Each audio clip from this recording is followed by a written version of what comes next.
வங்கதேசத்திற்கு எதிரான டெஸ்ட் போட்டியின் முதல் இன்னிங்ஸில் இந்திய அணி 376 ரன்களுக்கு ஆல் அவுட் ஆனது. இந்தியா மற்றும் வங்கதேச அணிகளுக்கு இடையிலான முதல் டெஸ்ட் போட்டி சென்னை சேப்பாக்கம் மைதானத்தில் நேற்று தொடங்கியது.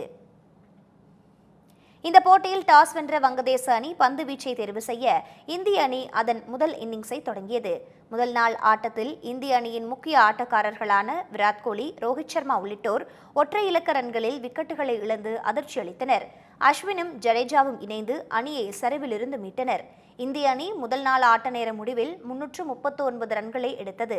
இரண்டாவது நாள் ஆட்டத்தை இந்திய அணி தொடங்கிய நிலையில் 91.2 ஓவர்களில் அனைத்து விக்கெட்டுகளையும் இழந்து 376 ரன்களை குவித்தது. அதிகபட்சமாக அஸ்வின் 113 ரன்களையும் ஜடேஜா 86 ரன்களையும் குவித்தனர். வங்கதேசத்தின் மெஹ்தி ஹசான் 5 விக்கெட்டுகளை வீழ்த்தி சாதனை படைத்துள்ளார். இதனைத் தொடர்ந்து முதல் இன்னிங்ஸை தொடங்கிய வங்கதேச அணியும் அடுத்தடுத்து விக்கெட்டுகளை இழந்து திணறி வருகின்றது.